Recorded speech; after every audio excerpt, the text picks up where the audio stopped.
Welcome to What's Lost Got to Do with It, everybody. I'm Hannah Conda and I'm your host. And I am so thrilled to welcome you back to another glorious episode.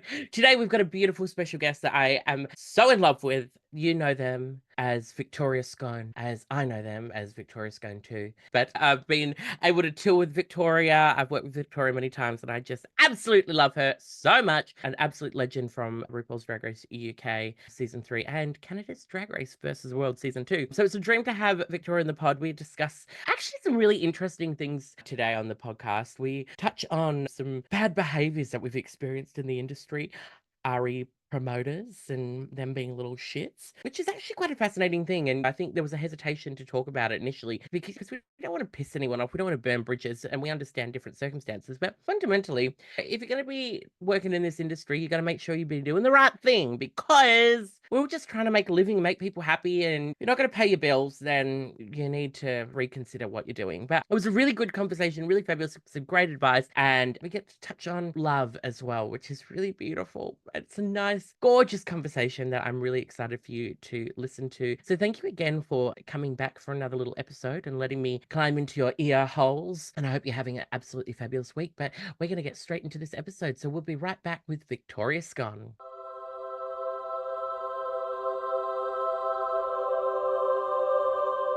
Welcome back, everybody, to What's Lost Got to Do with It. I'm so freaking excited that it's finally happened. I have the incredible, the legend, the sensation, Victoria Scone! Oh, good morning, my sweet angel. Morning. So you're just rolled out of bed in your childhood home. Yeah, literally. Yeah, it's just what a perfect venue for this conversation. I know, as we journey through your life and times of Victoria Scone. This is where it all began. Did you start doing drag while you were at home? God, no, definitely not. No, so I left home relatively young. I want to say like How old? 18 or something. I was weird. I went to drama school where you just do it for 1 year. What's that? A foundation year. Okay. And then I moved to Ibiza for a season and worked Did in a you? hotel as like a Marilyn Monroe impersonator, like in the hotel as well, kind of thing. What? Weird. I know. And then I got into drama school for 3 years and then failed to work as a wedding planner for another 3 years. You've had such an interesting career. Then I started drag. So after the Marilyn Monroe impersonator, what? No, I didn't know about this. How long were you a Marilyn Monroe impersonator for? Just for a season in Ibiza. Who What's knows a how long it could have season? gone on to, like a summer, like a Oh, okay, yeah, like 3 months or something. yeah, about that. But then I found out while I was in Ibiza that I'd got the scholarship to go to Bird College, a drama school. College. So I tried to get into theatre in my university, which I never did. Like precursor, I only did 7 days at university over 3 years. How does that work? All of which was just trying to get out of university. So the first 2 days was trying to get out of early childhood education. The second 2 days was trying to get out of primary school education. And the last 2 days, I did one class of theatre, and the next day was getting out of it. And then I never went back. And how many qualifications did you get? Imagine if they were like, yeah, you can still have the qualification. Zero. Nada. Nothing. Okay. But I went in to do theatre. Like this was my last attempt because I started doing drag. So I was like, oh my God, I could do theatre. And then we go in and it's Shakespeare. And they were like, all the boys are warriors. And I was like, oh no, I want to be a princess. I want to be a princess. She was This is a too fairy. much.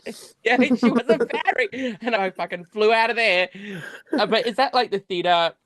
For you, was that sort of, is it all Shakespeare? Was it all encompassing and all that kind of stuff? No, what was it?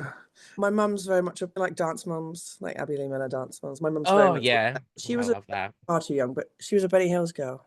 Do you know Benny Hill? Benny Hill, yeah. She was, she was a Benny Hills angel. So she was like in the industry. So then full pushy mum pushed me into dance since I was like 3. My mum still goes to tap class like every week. That's so cute. So you're like full Nepo baby. Oh, no. You've just outed yourself as a Nepo baby. Oh God. And I'm still this unsuccessful. Absolutely not. I will not take that, Victoria Scott. You are a legendary lady on the game. I love this. Is just so fucking fascinating to me. It makes you make more sense though. Like it does. a child of a celebrity. Hussy. Did you see Uh, the uh, photo I put up yesterday of me and my mum? It's quite the iconic photo. It just explains everything, really. Not anymore on I'm Instagram. looking at it. It really. Oh my God, your mum is slaying. Look at that. Yeah. And then Look at me you just too. staring at her tits.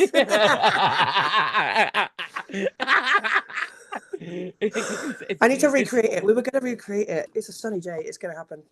Yeah, get Gonna into your recreate it. bathers. Do you Yeah. have a little bathing suit like that now? Yeah, it's not far off. So I just need to get her in a little pink two-piece and with her Yeah. laughing. I'm Yeah. assuming because she taps still, she's still got a rock and bod. So yeah, get out there, mum. She absolutely has. Far better Yeah. than me. People Oh, were commenting yesterday like that. Is that your mum? I'm like, yeah. yeah. Eyes, look, avert your eyes. Oh no, I'm like, Do you everybody look. oh, this is my mother. Do you mind your mum being a thirst trap? Oh, I love it. Oh, she loves the attention and I love it. It's great. Ah, that's so fucking fabulous. And so have you always remained quite close with your mum? Yeah, she definitely pushed me into everything like dance and theatre. And then that, to answer your original question, I'm so doing Yeah, ADHD, by the way. This is it's gonna be fun. This is all what here we're and all everywhere. about here. Yeah. What have I lost? General conversations in my life is what I lost. I never finished a conversation. What was I saying? Yeah, she all theatre and dance. Then that definitely led to drag. I know it's definitely helped Yeah. be theatrical. And yeah, because when I left college and I wasn't very successful, basically, I think a lot of people do this when they do leave drama school. Because I still want attention and I still Oh need to be yeah. performing. How am I going to Yeah. find a way to do that? I'll be a drag queen. Yeah, And bloody hell, you do it good. darling. Thank It's you. you're so fabulous. And what out of because some people that are listening to this, they're not always like drag fans or whatever. No, they're drag fans, Mhm. but then not necessarily come to see us 'cause they want to see the people behind the drag. I am curious to know, as a fan of yours, what is your favorite facet of drag? Is it because we've got so many facets that we have to do? You've got the business stuff, you've got to do all Mm. your costuming, your performing, and all that. Where does your like true passion? Because you create a lot of your looks as well and Mm. makeup. What is like your favorite bit of your drag that you get to do? I think it is ever evolving of Mm-hmm. what I am into at the time, and things will ebb and flow and come and go. Oh, I'm a poet. Oh, That's d- nice. all right, Shakespeare. For. For. For. But I think that is important to like keep it interesting for yourself as well as also having ADHD. Yeah, You have to keep it interesting or you will just get bored. But it's yeah, always the core of it for me has always been like the performance side and the entertainment of it. I know obviously we've been on Drag Race, like it's a lot about the yeah. looks and the outfits and the makeup and the wigs. But for me it's not, it never really was. That's not why I started drag. I started drag before Drag Races in the UK, Yeah. as many of us did. So it's not like we started with the intent to get on Drag Race. We start to entertain and to do drag. So yeah, the core of it has always been the entertainment. I'm doing far more like back to clubby, pubby gigs now, and I'm like having the best time ever. Like back doing that, and I'm like, oh, this is why I started drag. Like I Yeah. love it. I absolutely Yeah. love it. I want to be on stage for hours on end at a time.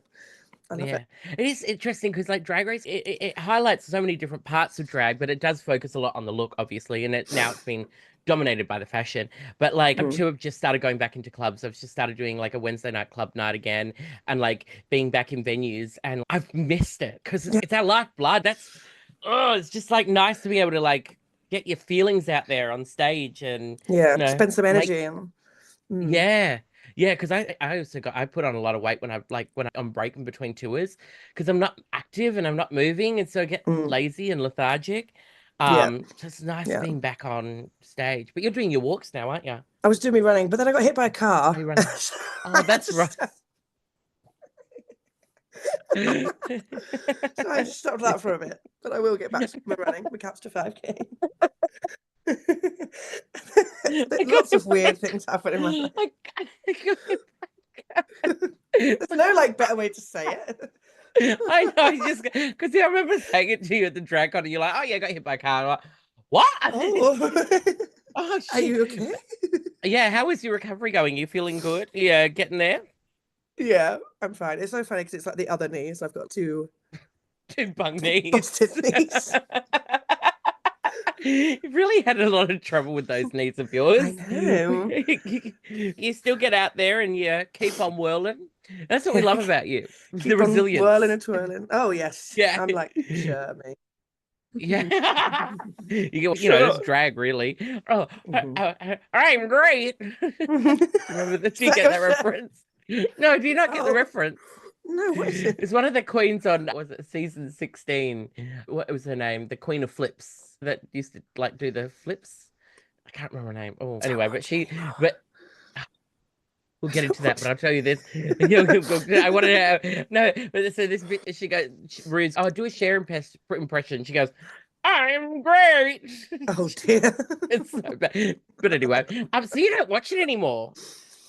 No, I don't think on purpose. I think like trauma stops me from just going, oh my God, Drag Race is on, let's watch it. Yeah, I've watched bits of the most recent one, but I have not finished watching the most recent one. I actually don't even really know who won. I think I know who won. Have you watched it? The one that the UK one? No, no. Oh, I do watch the UK one, sorry, but not the US. Yeah, not the US. Yeah. But the new one currently is like still going. There's another one. Is it still on? Yeah. Okay. Is it? Yeah. Yeah, it hasn't finished yet. Oh. Okay. I struggle sometimes watching it because it's like you go back into like, because you know how like it's all been made and you know what's going on. Like I just feel for those people in that situation because I'm like, I know that to get to this specific space, there's been like hours or days of build up that you don't really get to see. And you're like, oh, I feel so bad. I know what they're doing. Yeah. Oh. Yeah. Oh, I feel worse when we're at DragCon and we have no idea who half the people. Yeah. Especially the UK one, because you get a lot of all like the Italian girls and the you get a lot of the internationals, and I'm like walking around, who is a Drag Race girl and who is just a girl coming to visit? You're not wrong, because even the girls that are just buying the tickets looking better than half of us. Oh, like half of us. Yeah, in a full look and heels, and we're all like Crocs and in your Liza Minnelli. Yeah, that was so Kev. You do DragCon very well. Oh, comfortable. I'm never not doing a character ever again. It's the best. Oh, it's the best. Good. And the more comfortable I am, the longer I'll stay to be with everyone. You know what I mean? Yeah. The more uncomfortable I am, I don't want to talk to anyone. I'm like, get me out of this. That wasn't your first UK one, was it? No, that was my second one. Second. Yeah. Second UK. I really enjoyed the most recent DragCon. Fun. It was my favorite. It was a good. Yeah, it was a very fun DragCon. I think it was nice as well. Like everyone was in good spirits because I think obviously celebrating Viv and everything like that. Like there was just everyone was in sort of a checked ourselves because we're like, we got to be grateful that we have these things. Totally, couldn't agree more. Yeah. It was. So fun. Yeah, it really was. It was really lovely. But I want to know a bit more about you, Victoria Scone, in this early hour of the day for you. Because I know, like we're products of our lives and times, and this podcast being about loss. Is there anything that comes to mind in your life that sort of may have been a loss of something that has triggered you on different journeys that have taken you to where you're at? Probably a lot of things. It's life, but one of those things that you think of that you're like, oh wow, this has really been a pivotal change for me. There's something we've both lost. There's no Drag Race. What is it? A couple $100,000. Oh yes, the money. That's like the first thing I could think of. I was like, can I even talk about that? Yeah, I think we can. I think it's fair. Yeah, because it changes our. But you know what? Maybe it's time we do, because it's like it is such a labor of love, and you put in so much of your own money, and it's considered back for a couple of years. Oh wait, I don't know if we're talking about the same thing. Oh, I was talking about putting money into a Drag Race, but then I'm like, okay, now I get it. I was talking about the Drag Race money that you put into your packages. There's that. But no, but as a performer, being unpaid from stupid promoters. Yes. We won't mention them by name at all, but we could, let's just say, for the purpose of this, everyone that is listening that is a drag artist or a performer who's been through this, because we've all been through it, put in your own name, insert your own club promoter here that hasn't paid you. But this is great. I love this. I think this is very important because there's a lot to learn for the kids. Yeah, We it's a did real. Edinburgh Fringe together, didn't we? Yeah, we did. So that's one example of the multiple times. Yeah, the situation. But you've even Yeah. had it before, haven't you, in Australia? Has there been more Yeah, promoters? I've Or not had too bad? different. It's not. You know what? I've been very lucky that I haven't had too many experiences of it. There has Hmm. been times for sure. It's never been as big of amount that I had experienced when I came over to the UK. But it is one of those things because they're very they like promoters like this. So just so we clarify for the people, we were talking about like promoters that will come and book you and then end up never paying you, and you end up being out of pocket. You can't make up that money.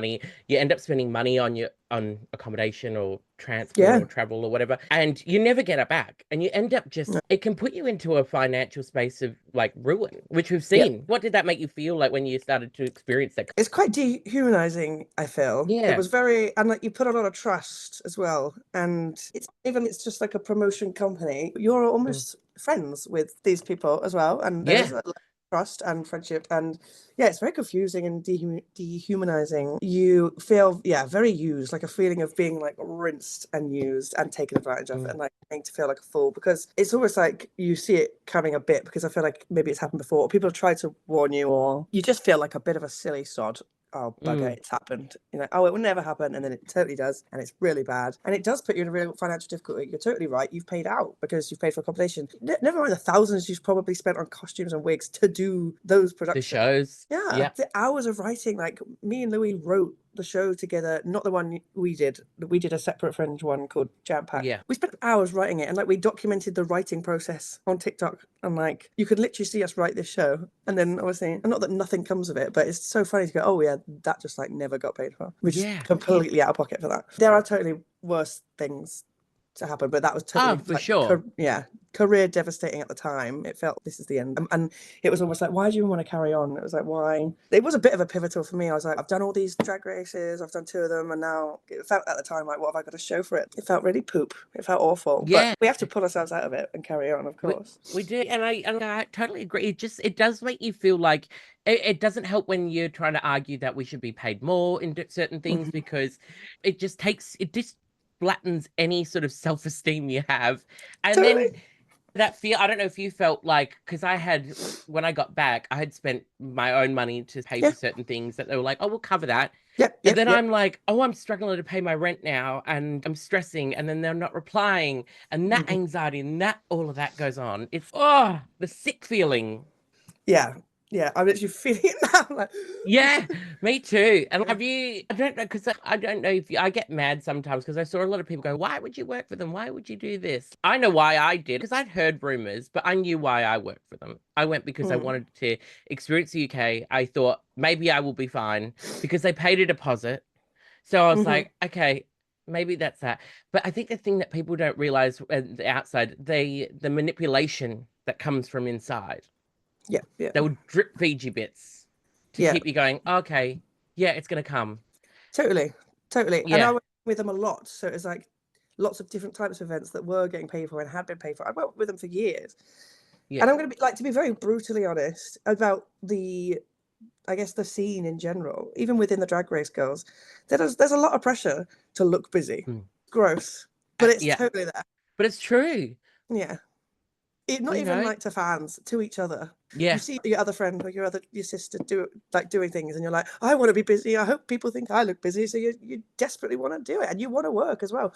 We write these shows ourselves, and not any promoter is going to pick you up. People still are attentive to pick up drag work and promote it and produce it.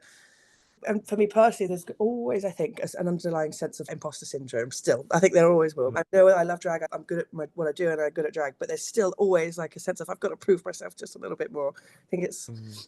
and I know Louis feels the same as well. My partner, my drag king Oh, writing Louis part. was spectacular drag artist, Yeah, no, fantastic performer, just a superstar. So if you don't follow Louis Cypher, please go and do so too, please, because we live. little But plug it there. is, yeah, but it's and I think with the industry now, with drag race being and all the different types of drag shows flooding drag into the mainstream, it feels like it's like a clog in the pipes where it used to flow. Now it Yeah. feels like there's just this thing, and then because of the conversations around drag, people are hesitant about investing in Mm-hmm. drag because they don't Yeah, want a yeah, backlash totally. Yeah, yeah, with this sort of conservative sort of swing, yeah. which is Oh crazy God, yeah, yeah, because completely. drag's always been around. drag's been mainstream before and is celebrated. Yeah, totally. What's one thing that you see in the mainstream that you'd love to dip your hands into? What was like would it be theater or film or television again, or what was something that you kind of go, oh yes, I want to work to get into that? I have definitely done theatre, and a lot of it I did the Death Drop tour on the West End as well, but definitely want to go back more into that. But I am doing a theatre show that's not been announced yet, so I don't even think I can here. I don't know. Yeah, no, don't do it. No, don't. Yeah. But I haven't been announced on it yet. But that's exciting. So I am dipping my toe back into theatre. Hopefully that brings more work in theatre. So that'll be fun. Getting headshots done next week. Oh, look out! Now I've got no chins anymore. That's one of my greatest losses. 6 stone. You did so bloody well, and it was like your journey with your weight and losing a little weight. It was so much fun watching you document that experience, because it was the same as Kitty as well, with her running around the city. It was so much fun, and it actually, both of you inspired me to get back into working out. I've been going to the gym. Absolutely. The gym's now stopped. I'm now doing 20-minute, and you like to know we've had a fight now, and I'm not going, but I've been doing these 20-minute, like these 20 to 30-minute, like start the end of the day with these 20-minute, 30-minute, like they're like walking, like intense walking, like aerobic things. Like I'm gonna show you. Just show me. Yeah, just show me. It's like Zumba. Oh, it's kind of like Zumba. Zumba. Yeah. And but yeah, but the both of you really inspired that journey for me. And I just loved, because I don't know how you do walks. I get really, my mind doesn't allow me to do a walk. I hate walking. No, really? No. Like, not in the running. countryside, a nice walk. Hate it. No. What does your brain do? Is it like I just got other things that I want to be doing, which is fascinating. Yeah. Whereas if I do it in these short bursts, I feel like more focused, and I feel like I can. Because then you've got a goal and you're like aiming when you finish, you know what you. Yeah, I get it. Because when I started walking more, I was like, I need somewhere to go. I need a purpose. I'm like, what am I doing? We're just ambling. But yeah, turn my brain down. Do you get through that? Now I have. Now I enjoy it, and I'm like, oh, this is the walking is the goal. Like the enjoying what you're looking at. But I need to go in like pretty places. And my parents live on the east side, which is quite nice. So that's a nice little walk. And me and Louis are buying a house in Yorkshire. I was going to say like the exact town, then I was like, maybe I shouldn't. I don't know. Don't dox yourself. No, don't dox yourself. Here's my postcode and my national insurance number. But isn't that so fast? I love that you're buying a house, like on the property ladder. I know. This is so exciting. That is just such an achievement, especially considering what we were talking about, like how we've been fucked over and stuff. For you to pull yourself back into a space where you can now say you're buying a house. That's so epic. That's the tenacity of the human spirit there, my darling. Cheers to that, darling. Cheers to that. Cheers to that. Clink, ching. Yes, it's all very exciting, but also terrifying. Yeah. What is like? Because is this the first time you've done first time you bought a house? I'm assuming. Yes. And to go into this, and like with Louis, what's this like? How does it make you feel with your relationship and everything? Like this, it's just so nice to see like yourself and Louis like doing all these things. And I think for young kids out there like thinking, oh my God, they get trapped in some circumstance. What's your advice to these people that are looking at you two and like seeing this magic happen? We've like accidentally lived together from the day we started touring together, because when you're on tour, it's like basically living together. We're in each other's pockets constantly. And I've never been more in love ever, which is so gross to say. I love it. But I think we both come with baggage, as everybody does. And we're always both very actively trying to be the best version of ourselves for each other, and always try and know that we can better ourselves. We're not perfect, and we definitely make mistakes all the time. But I am grossly in love. I'm really sorry to say that for everyone listening. It's gross. Oh, I love it. And you two are gross. Like we've been with you guys so many times. And it's a bit gross, but it's so beautiful. Because you just complement each other so well. And it's rare that you find someone like that, like for two performers to come together, not only have a great working relationship, but a beautiful relationship outside of that. Like it's wild and so like sweet. Beautiful. Yeah, we're both very ADHD as well, but different flavors. So we match each other. He's very good at. So I'm not very good when I'm not busy. I need to be busy, and I'm good with a task and a goal, and I can see everything planned out in front of me. and he's not very good at that, but he's very good at everything else except that. He's managing when I'm not busy and like when I'm like spiraling because I haven't got 10 million things to do, like how to relax. I think we complement each other very well. I manage our diary and he manages everything else. That's so good. I know. Well, when I talk about Louis on stage, I talk about my boyfriend and I go, he's trans, it's still gay, don't worry. I'm not straight. Yeah. Still one of us, still one of the community. I don't mind if you are straight, just don't shove it down my throat. Oh yeah, I'm not ready for any of that. I don't want any of that shoved in my face. No. Thank God for the new Snow White. Honestly, thank God for the new Snow White because it raised all that. God, yeah. Snow Woke. No, I haven't. Snow Woke. Amazing. Have you seen it? I haven't, but I know it's like completely boycotted for whatever reason. Look, to be honest, the only reason I haven't seen it is I really am not happy with Gal Gadot as the evil queen. Like that, she's just terrible. British drag queens where they speak in one monotone voice, like I survive, but she just speaks in one tone. Oh my God, it's mad. Yeah, I can't even do it. Can't even walk.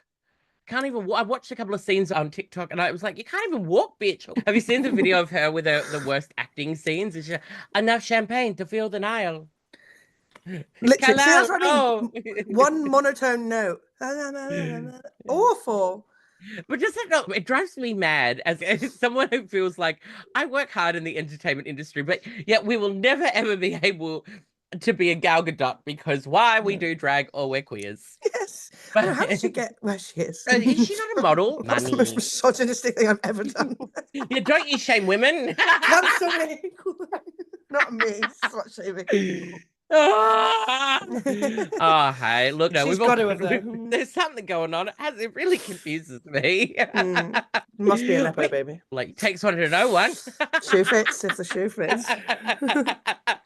Can I ask, where do you get your sense of humor from, do you think? Trauma and panto, probably, which is also why I started drag.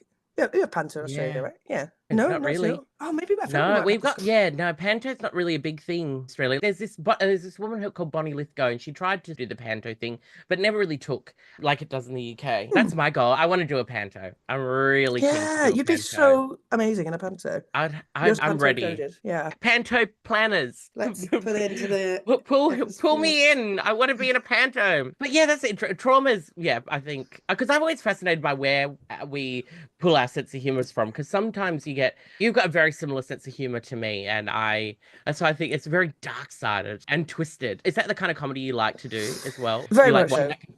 I do. I love it. And if you can't laugh at yourself, how are you going to laugh? The way you just that really made me laugh. It was like a bird being fed by the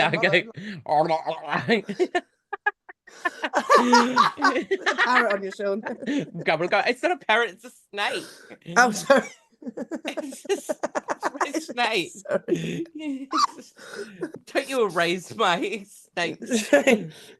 I've misidentified your snake. Yeah. What's the name? Hannah.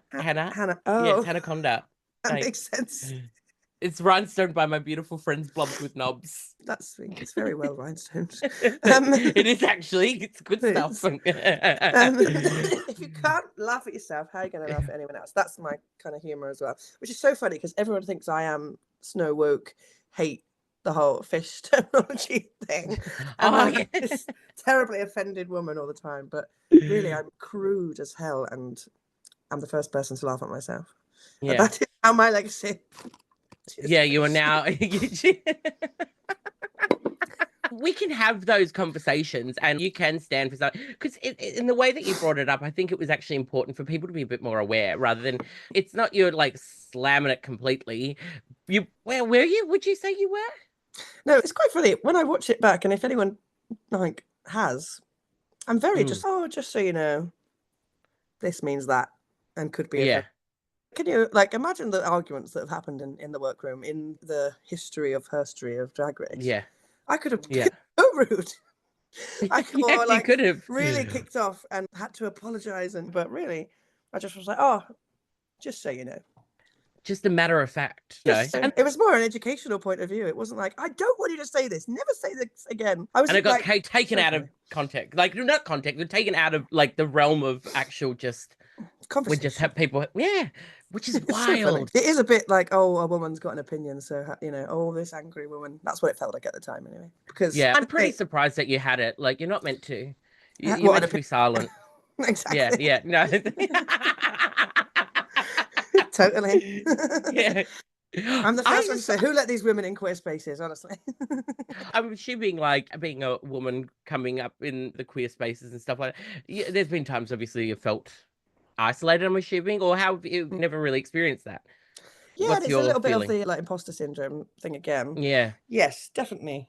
In the very beginning as well, people even were very open about it and be like, oh, if they tried to book me and they didn't realize, they go, oh, sorry, I wanted a real drag queen, not you. Like it was that. I know. But even when I started, I'm not the friggin' first to be an AFAB drag queen either. People just, if it's not in your realm, you just don't know. If it's not in your bubble, you wouldn't even thought about it.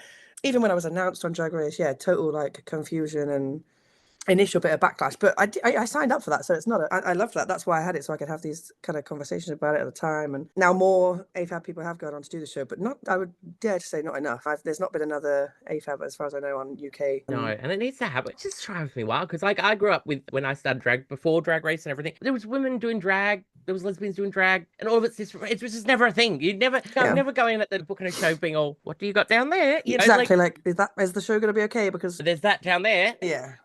Like, how is that a thing? Like, I just confuses me.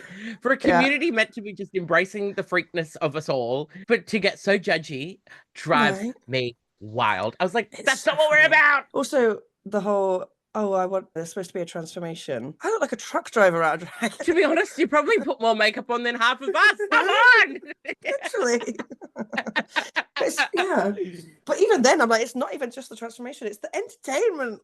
It's not just within drag and then that's it. That's not where it ends. We then have to do something. Are you good, bitch? I've never not enjoyed myself a Victoria Scone show. Thank you. Thank you for coming to my guest. I have never not enjoyed a Victoria Scone show. Anaconda 2025. Quote me on your poster. Thank you for coming to my fish talk. She smells. Anaconda 2025. You make me laugh. You're a joy and a dream. You make me very proud because it was so exciting when I first saw you come up as one of the stars, and because I'd followed you before, because I'd seen snippets of shows, because I started following UK queens. Obviously, it's the UK, like, I became a bit more aware of it. And I started investing into learning about UK drag. And so I'd seen you before. So when you came up, I was like, fuck yes, this is the moment. But yeah, it's just so nice to see that you've been able to pave that way for people. And you're hopefully not the last to come through the show. No, and kings, we need kings. Oh my God, don't even start. Yes. Yeah, I would love to see, like, Louis. Hello. Yeah. But any other of your favourite UK kings that we should be keeping an eye on? I would always say Adam Hall as well, because Adam and Louis have been doing this for like years, like far longer. Victoria Scone wasn't even a twinkle in anyone's eye when they were doing drag as drag kings on the UK scene, and they've been very prominent and continuing. Love Justin Drag from Cardiff. Have you worked with Justin? Justin did work a lot with. I think I have worked with Justin yet. Justin's amazing, a live singer, so I'm always going to triumph that as well. That feels very British drag to me. But there is literally a thread on my Instagram of loads of kings. Drag kings. I try and add to. It's the first thing on my. Oh no! It's the Couch to 5K is the first thing on my reels now. Imagine if it's like, and now I've been hit by a car. Abruptly stopped my car. Holding for traffic. I wasn't even running at the time. I was cycling on a Lime bike. So, those fucking Lime bikes, they'll do you in. Really I want to shout out Sexy Galaxy, Justin Cider. They're two of my favorite kings from Down Under. They're freaking electric. They're just magic. But Sexy Galaxy is like my stolen a place in my heart. Have you heard of Sexy Galaxy? No, I love Sexy. Sexy is just brilliant. Absolutely brilliant. Like a giant Ken doll. And like first name sparkly Sexy. And first name Sexy. Yeah, she goes, and she loves going, like, every time she goes into a club, she's like, hi, I'm Sexy. And they're like, okay. Sure. I just love being able to say that. And I'm like, yeah, you do. Yeah, that's good. Good for the ego. Good first name. Yeah. Hey, I'm Sexy. Good marketing. Yeah, you are. It's bloody brilliant. I'd like to know everything anyone's ever replied to her with that.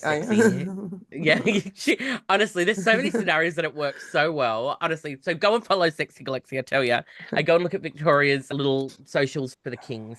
Yeah, I might add some more to that. Actually, I need to Yeah. revamp it. Today's the day. Why not? Why not? Yeah.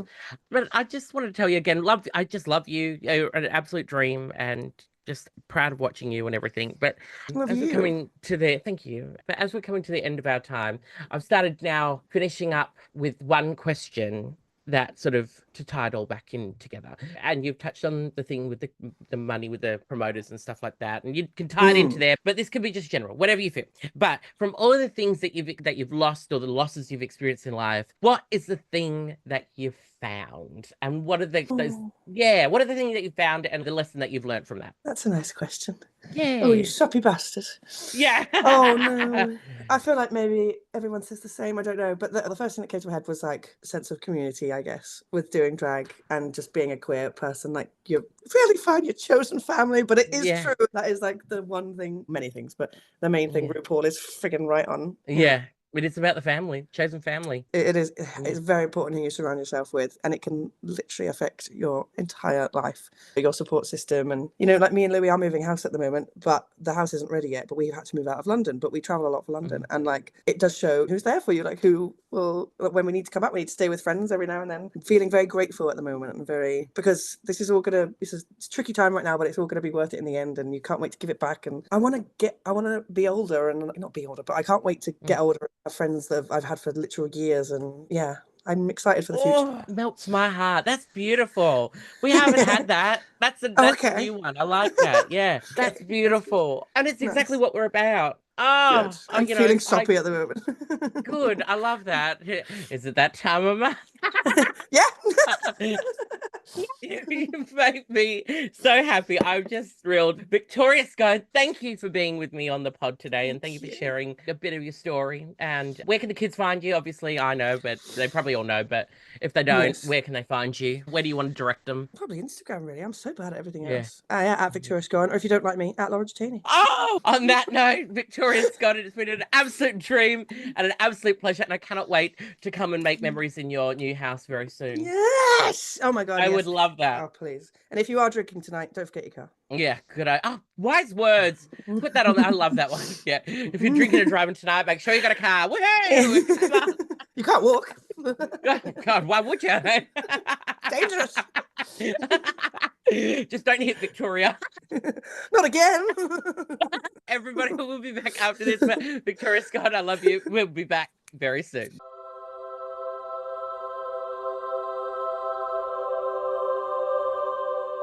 Oh my God, everybody, welcome back to What's Lost Got to Do With It. A huge thank you again to Victoria for being my guest today. It was an absolute dream, and I love you so much, Victoria. Make sure you go and keep an eye on Victoria on their socials, and keep an eye for the announcement of what theatre show Victoria will be in. I'm so excited. I didn't even know. We didn't even speak about it at the end, so I don't even have the tea, everyone. Keep an eye on what is happening with Victoria, and make sure you go and follow Victoria's partner in crime, Louis Cypher, as well.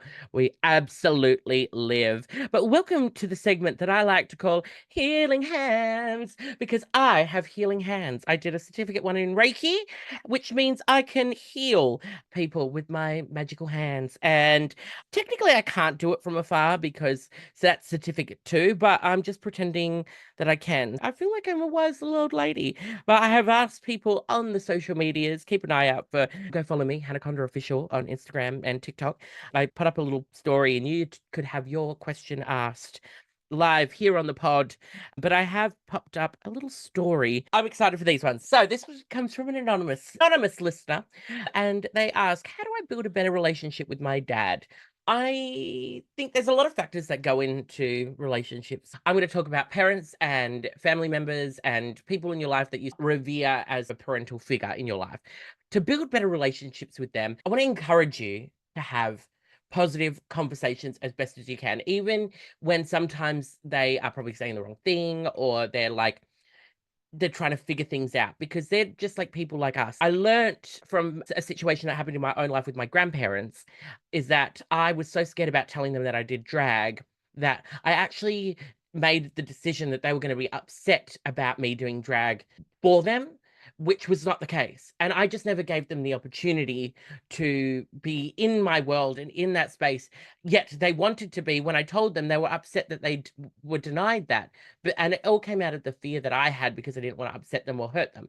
So I think you've got to give people the shot. I think you've got to give people the opportunity, especially if you're like inviting them into your world and your relationship is changing and evolving. You just got to remember that they're just people like us, but they're also products of the time that they grew up in and products of their parents and whatnot. So you've got to take into consideration how they have existed and how then their lessons that they have had in their life.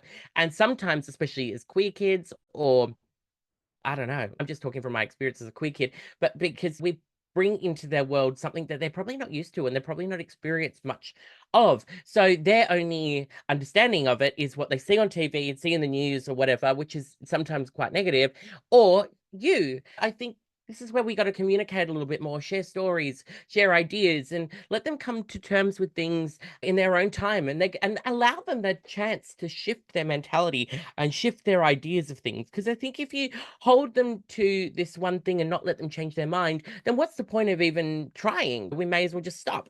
But you got to let them go through the motions, go through their feelings as well, because they're valid. They might be incorrect, but they're valid because they're their feelings, because we want our feelings to be valid and validated. So you got to do the same to them. If obviously, if there's harm being caused or there's violence or anything, again, you got to use your discretion. And if that's happening, abort mission. But I'm just talking generic. Let's just say that maybe they're just not comfortable and they still maybe misgendering or whatever, or they're still using maybe slurs or whatever. I get, we all know as people when it's dangerous and when it's not. So you need to use your mind a little bit and go, oh, this is time to abort, or no, let them go and come to terms with it. And if you feel the relationship is strong enough and it's important to you to work through, keep on working at it and keep going through the motions. Give it time, allow it to fester and go through those deep feelings as much as you can. Because I think if you show that they're with love, sometimes even in the toughest spaces, you can persevere and you can come through and actually foster something better. I've seen it happen so many times in my life and with people around me. So just give them a chance, treat them as human beings, have those important conversations, and educate each other without being mean or isolating. Because I think what we do sometimes, we snap because out of anger and we want to make sure we're being treated in the absolute best way. So, which is fair, but it isolates people, because if you start to deal with things with a little bit more calmness, a little bit of kindness and consideration, the relationship changes and the response is different because it's not attacking. And I think that could make such a difference. So try it. I don't know. I'm not a psychologist and I don't want to put anyone in harm's way, but this is just the experiences that I've had. And I've been in some hairy situations, but I've seen some great change. So I don't know, maybe that can help you. I'm hoping so. I just wish you all the best. Look after yourself, look after the ones you love, and just treat each other with kindness. And I hope that will help. That's my little healing hands for now. I think that was a lot to take in. So I hope that helps you out there in the ether. But thank you for listening to What's Lost Got to Do with It. It is a joy to do this, and I'm grateful you've stuck around to the end of the episode. Like, subscribe, follow, tell your friends, tell your enemies. I don't really care. I just want people to come and listen and have a gay old time here in the Lost Holes. But I love you so much, everybody. We'll be back again with another episode of What's Lost Got to Do with It next week. A huge thank you to Wiz Radio for looking after me and for being my family. I love you. Thank you for editing and putting it all up there in the world. You are a dream, and I thank you from the bottom of my heart. But for now, have a fabulous week. Look after yourselves and be kind to one another. And my name's Hannah Conda, and I'll see you again soon. Bye.